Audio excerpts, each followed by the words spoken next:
What's up, guys? It is Corey from SuperKamiGuru9000, and welcome to my review of Naruto Shippuden, episode 310. I'm really glad this filler arc went in a direction that I wasn't expecting it to go in. I really thought originally this was all going to be about that young feudal lord that they were going to be trying and sneaking out, and to some extent, the first half of this episode really did focus on him.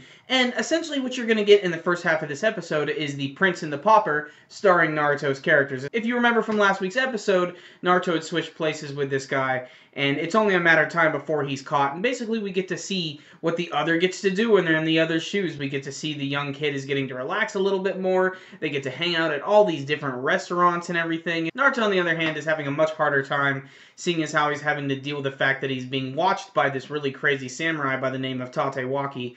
And he doesn't really figure out that something's wrong until he has to go sparring with him.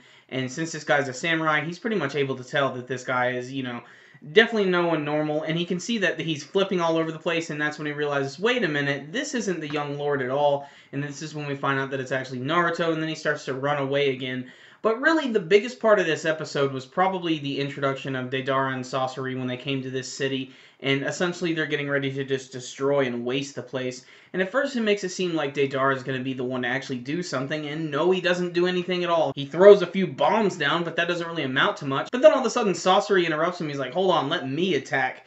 So Sasori goes down there, and what was really interesting about this is I was always wondering, will Naruto and the other characters actually interact with Sasori and Deidara, because that just really wouldn't make sense with the things that happen later.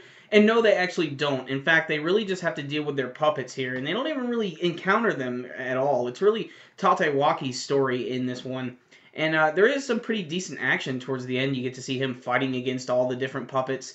And it's cool to see those Sasori puppets again. They're really, really cool. And eventually it ends with this really short final battle where Tatewaki runs up into the tower, which is on fire. And you get to see that Sasori is there and he's in his Haruko body. And then they have this quick little battle where basically he uses all of the main abilities of that suit. But shrapnel came from his weapons and is able to hit Tatewaki. And he starts to slowly die from the poison. And that's how we figure out how he is killed.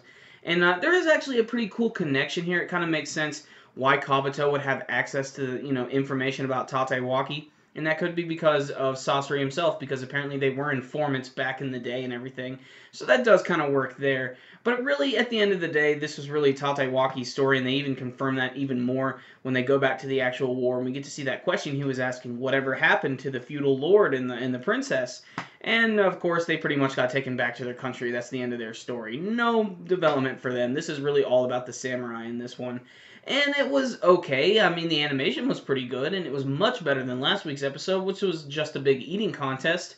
There were some smaller mini eating contests in this episode, but it didn't drag the episode down all the way. At least we got a little bit more action this week. But oddly enough, next week's episode is actually going to tie into the last Naruto movie, which has already been released, which is Road to Ninja. And what's interesting about this is they already did an anime episode to coincide with this.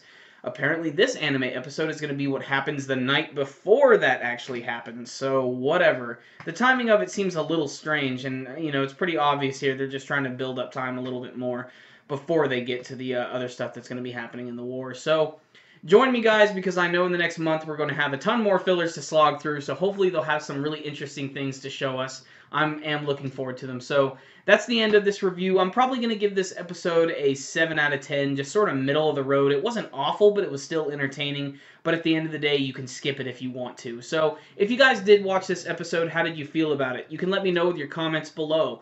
And guys, remember, before you leave, make sure to hit that like button so you can give this video a thumbs up. It's really one of the best ways you can support SuperKamiGuru9000. That and subscribing, of course. So that concludes this review today. SuperKamiGuru9000 out.